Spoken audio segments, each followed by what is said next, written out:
Has anyone ever said those words to you? Too much, too intense, too sensitive, too emotional, too direct. Too present, too loud, too quiet, too everything. Not a long moment, just a breath. And feel where that word lives in your body, because too much always lands somewhere. In the chest, in the belly, in the specific place where you have been holding the question of whether they were right. I want to address that question directly, not to comfort you. Comfort is not what I'm offering today. I'm offering something that will be, initially, more uncomfortable than comfort, and eventually more useful than any comfort you've ever been given. I'm offering precision. The people that told you that you were too much were accurately describing something. They were just diagnosing it incorrectly. What they were actually describing, a frequency in you that exceeded the capacity of the container to hold. What they diagnosed, a flaw in you. What it actually was, a flaw in the container. And today I'm going to show you exactly what that frequency is. Where it comes from, what it is for, and most importantly, what it means for every single moment of your life from this point forward. Let me speak first in the language of physics, because sometimes the ancient truth lands more completely when you can see the mechanism underneath it. Light interacts with matter in two fundamental ways. It can be absorbed, or it can be reflected. Dark matter, matter that cannot generate its own light, absorbs. This is not a moral quality. It is a structural one. The absence of internal light generation creates the condition for absorption. Now, if you are a Heyoka, if you carry the specific frequency that the Lakota tradition, the Gnostic tradition, the Vedic tradition, the Sufi tradition, and every other serious esoteric system has identified as the mark of a particular kind of soul, you are generating light, not metaphorically, in the measurable sense that your electromagnetic field, your coherent emotional expression, your capacity for genuine presence and deep resonance produces an energetic output that is perceptible to other human beings at the level of field interaction. Most people cannot tell you why they feel different around you. They just do. Some feel seen in a way they've never experienced, and they move toward it. Some feel seen through in a way they've never experienced, and they move away from it violently. These are two very different experiences of the same thing. Your light, your frequency, the thing that has been called too much. The ones who called you too much were the ones in the second category. The ones who felt seen through. The ones whose performance your presence was involuntarily exposing. This is not a judgment of them. This is a description of what light does in the presence of darkness. Light does not choose to reveal. Light reveals because that is what light is. And the darkness that surrounds a genuine light source, the specific opposition and pressure and diminishment that a Heyoka consistently receives from certain people in certain systems, that darkness is not random. It is a direct measurement of the magnitude of the light. Let me say that in direct language. The scale of the campaign against you is a measurement of your power. Not the power you think you have. The power you actually have. The power that something in the field recognized before you consciously recognized it yourself. I know that sounds like the kind of thing people say to make you feel better. It is not. It is a precise statement about how opposition works, confirmed by the ancient traditions and by the modern research on why high-sensitivity individuals, what Elaine Aron identified as the highly sensitive person, what more recent research calls the differential susceptibility phenotype, why these individuals are consistently both the most targeted and the most transformatively impactful in the environments they move through. The research shows, in difficult environments, HSPs experience worse outcomes than non-HSPs. In supportive environments, they experience dramatically better outcomes.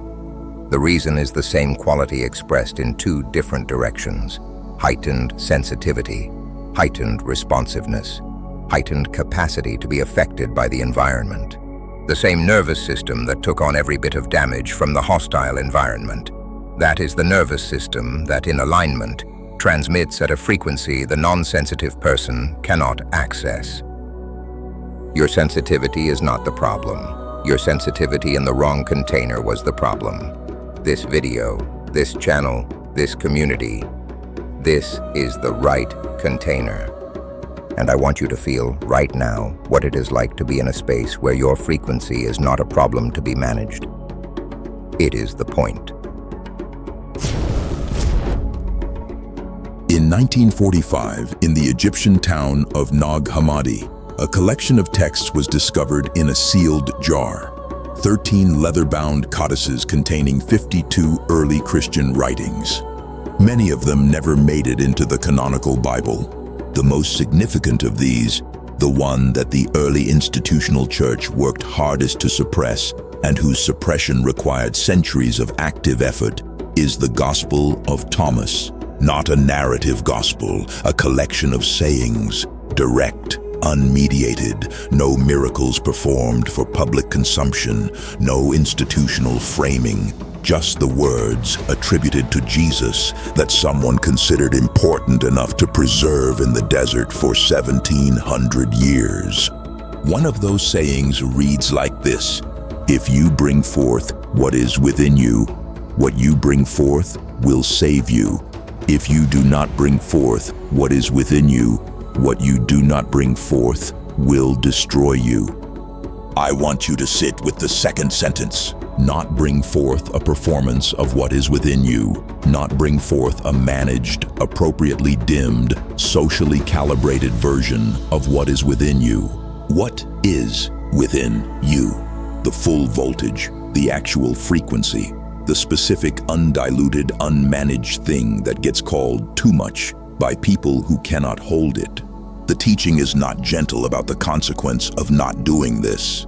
It does not say, if you suppress yourself, you'll feel a bit sad, you'll have some regret, you'll look back with mild wistfulness. It says, what you do not bring forth will destroy you.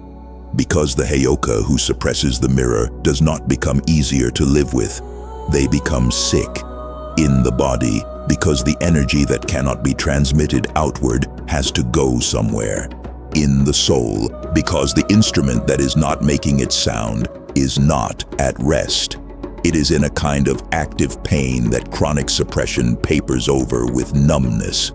In the relationships, because the one who has learned to show only the managed version can never be genuinely known, and the ache of being unseen in close proximity is among the most specific loneliness a human being can experience. What you do not bring forth will destroy you.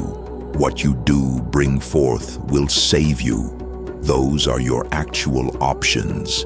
And here is the part that I want to say directly to you, not as ancient wisdom, but as personal testimony. I know what the destroying looks like from the inside. I know the specific quality of being someone who has spent years being very good at performing the safe version of themselves, while the actual version exists in a kind of internal exile. The exile is not loud. That's what makes it dangerous. It's quiet. It's the quiet of waking up one morning and realizing that you are performing fine, with such consistency that you have forgotten what not performing feels like. It's the quiet of being in close relationship and feeling fundamentally unseen, because the person in the relationship is not actually you. It's the performance, the managed version, the one that learned to stay within the acceptable range. I learned something in that place that I couldn't have learned any other way. The managed version is not safer. It is slower damage. The unmanaged version, the full frequency, too much, mirror-carrying, truth-telling version, yes, it generates friction. Yes, it generates opposition from certain people and certain systems. But it also generates something that the managed version cannot. It generates life. Real life. The specific aliveness of the instrument making the sound it was built to make. And that aliveness is not a luxury. It is the whole point.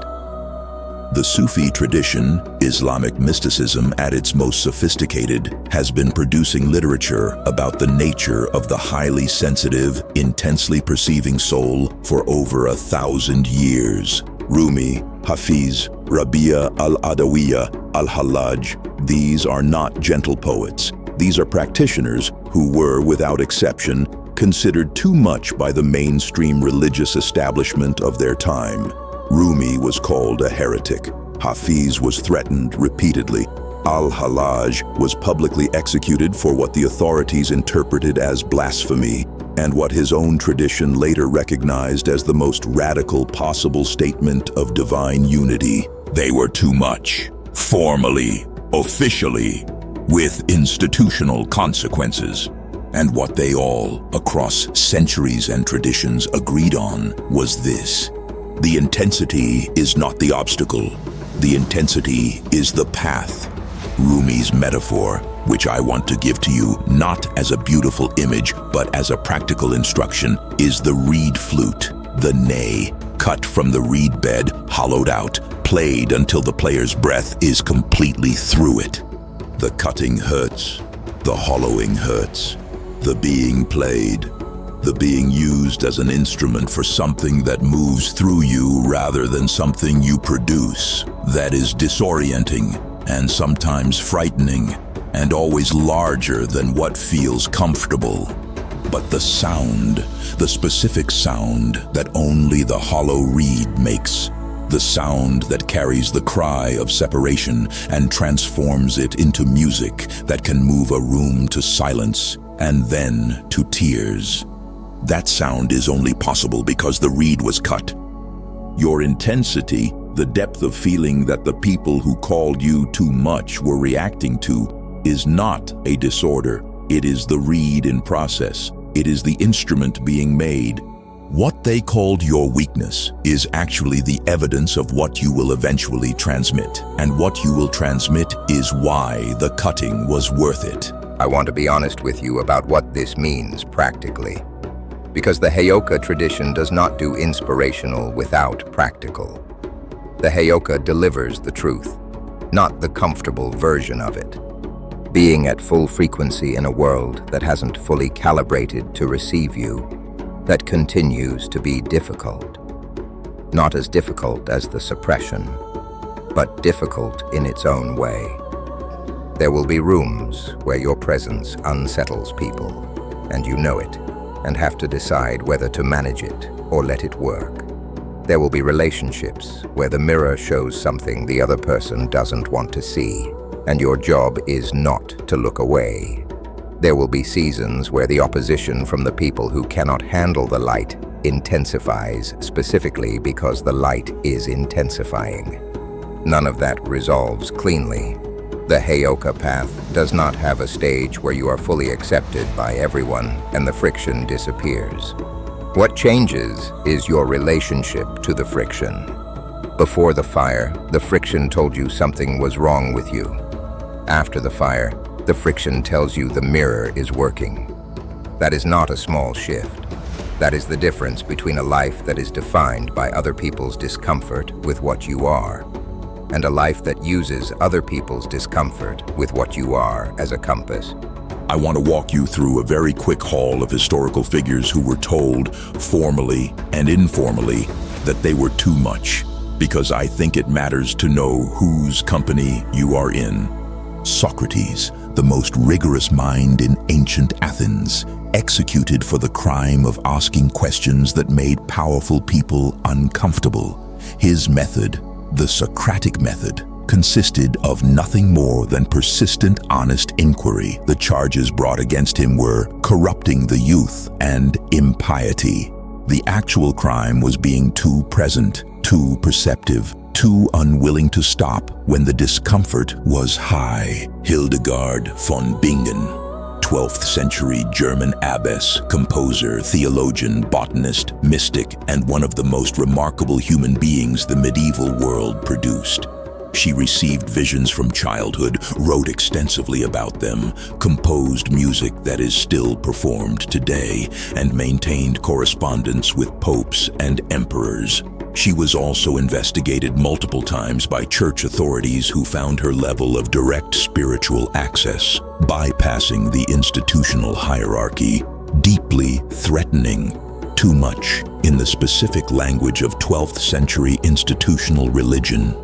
Giordano Bruno, 16th century philosopher, Dominican friar, and early cosmologist who argued that the universe was infinite and contained many worlds besides our own. This is now established scientific fact. In 1600, they burned him alive for it. Joan of Arc, 17 years old when she presented herself to the French military command and told them she had received divine instruction to lead an army. 20 years old when they burned her. Doctor of the Church, retroactively, 500 years later. Too much. Yes, correct? Also yes. Every single one of them was told, in the language of their time and context, that they were too much. Every single one of them was right about the thing they were being told was wrong. You are in their company, not because you will necessarily be burned alive or executed by a democratic jury of your peers. The tools of suppression have gotten subtler and more deniable. But the dynamic is identical. The soul with the frequency that the existing system cannot contain. The attempt to contain or eliminate it. The eventual recognition, sometimes in the person's lifetime, sometimes centuries later, that the thing they were told was their problem was actually their gift. The too much is always the gift, always. History has never produced a single exception to this pattern. I'm going to give you something specific to do, not aspirational, actionable. Because the Heyoka tradition does not end with wisdom. It ends with instruction. For the next 7 days, and 7 is not arbitrary. Every tradition from the Hebrew to the Sumerian uses 7-day cycles for genuine transformation. I want you to do one thing, once a day, in writing, preferably in the morning before you interact with anyone. I want you to finish this sentence. The specific version of me that someone told me was too much was, not generically, specifically, was the one who asked too many questions, was the one who cried in the meeting, was the one who felt the grief in the room that nobody else was acknowledging, was the one who said the true thing that cost me the relationship. Write the specific version, and then I want you to finish this sentence. The specific thing that version of me was doing that was actually necessary was... You already know the answer. You've known it for a long time. The tears were necessary because grief was present and needed acknowledgement. The questions were necessary because the answers were absent and needed pursuit. The true thing was necessary because the false thing was costing someone, maybe you, maybe someone else, something real. Do this 7 days. By the end of the 7 days, you will have a very clear map of what you were told was your flaw and what it was actually for. And you will begin to have a sense, which will deepen over time, of what it would mean to use that capacity intentionally, deliberately, as the medicine it was always supposed to be, rather than the wound you've been managing. The final thing I want to offer you is this. You came here because something in you recognized that this was relevant, that the description of the Heyoka, the too much, the mirror carrying, the frequency that exceeds the container, something in you recognized that as a description of you. That recognition is the most important moment in this entire video. Because the Heyoka tradition is explicit, recognition is the beginning of the path, not the decision to be a Heyoka. You cannot decide that. But the recognition of what you already are is the moment the path becomes conscious. From this moment forward, you are no longer managing a frequency that you don't understand. You are working with a gift that you are beginning to recognize. And the difference between managing and working with, between hiding from what you are and using what you are, that difference is the distance between the life you've been living and the life you are supposed to be living. You are not too much. You have never been too much. You were simply, for a time, in containers that were too small. That time is ending. Welcome to the right container. Welcome to what you've always been. Welcome home. I want to speak directly to those of you who arrived at this video from the psychology side of the conversation, from the narcissistic abuse recovery community, from the complex PTSD research, from the highly sensitive person literature, because the research confirms the ancient map with a precision that I find genuinely moving. Elaine Aron's research on the HSP, the highly sensitive person, identifies a consistent trait that affects approximately 15 to 20% of the population across all cultures and species. This trait is characterized by deeper processing of stimuli, heightened emotional reactivity, greater empathy, a tendency to pick up on subtleties that others miss, and a particular vulnerability to overstimulation in environments that are not designed for this level of processing. This is the psychological description of the Heyoka frequency. Not identical, the ancient wisdom is more specific about the mirror function, but the same underlying reality. And here is what Aron's research also shows, and what almost never gets mentioned in the mainstream conversation about HSPs. In supportive environments, HSPs consistently outperform their non-sensitive counterparts on virtually every measure of creativity, moral insight, relational depth, and leadership effectiveness. The sensitivity is not the liability. The sensitivity in the wrong environment is the liability. Bessel van der Kolk's research on trauma, specifically the work in The Body Keeps the Score, documents how sustained interpersonal trauma, particularly the coordinated, relational kind that targeted individuals' experience, produces very specific patterns of damage in the nervous system and in the sense of self. But van der Kolk's research also documents something that I want to give you as data, not just encouragement. The pathway through that damage is not the management of symptoms. The pathway is the development of what he calls a coherent narrative, a framework within which the experience makes sense, within which it connects to something larger than itself, within which the suffering is not just damage, but data. The Heyoka framework is exactly that coherent narrative. It does not minimize the damage, it contextualizes it.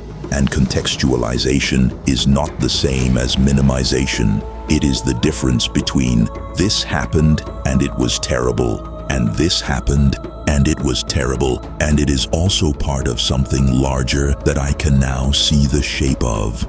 The shape is the Heyoka path. The shape is the mirror. The shape is the specific frequency you carry and what it is designed to do in the world. Here is my personal piece of this. There was a period, extended, sustained, documented in my own journals in a way that I can go back and read and still feel the specific weight of, where I was in the middle of something I did not yet have a framework for. I was experiencing the specific isolation that comes from being too much for the environments I was in. The specific loneliness of being in proximity to people who cared for me but could not quite see me. The specific exhaustion of performing appropriate, while the actual thing I was supposed to be transmitting was backed up with nowhere to go. And I was doing what the culture told me to do about it. I was managing. I was self-improving. I was working on myself. I was trying to become a version of me that fit more easily into the containers available. The containers kept failing. Not because I wasn't trying, because the containers were the wrong size for what I was carrying.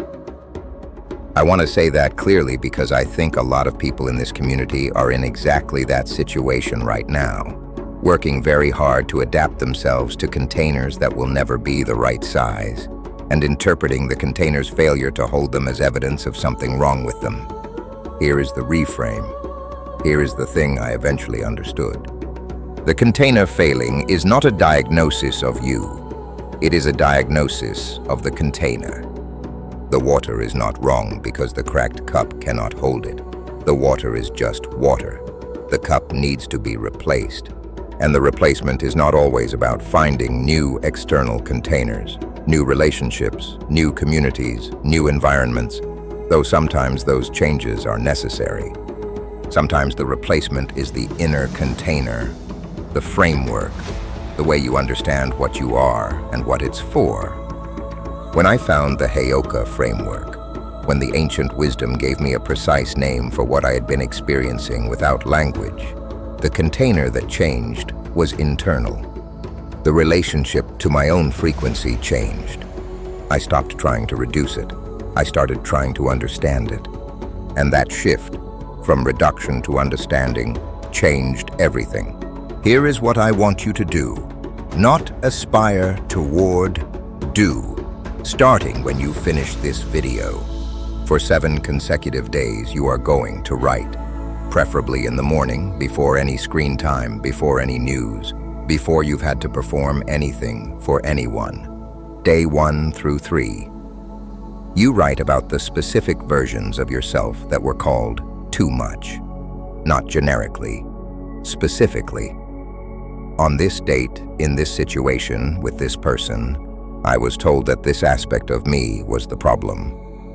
You write the facts. You do not analyze them. You do not defend yourself. You do not minimize the impact. You simply witness them. The Tibetan practice of Rigpa, naked awareness, the witness that observes without being consumed, applies here. You are the witness, not the advocate and not the accused.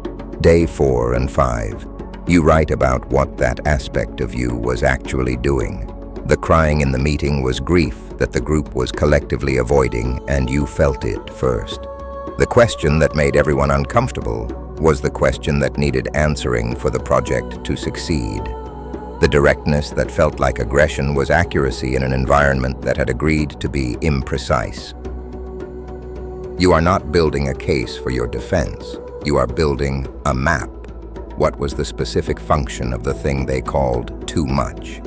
Day 6 and 7. You write about who needs that specific function. Not in the environments that rejected it, in the world.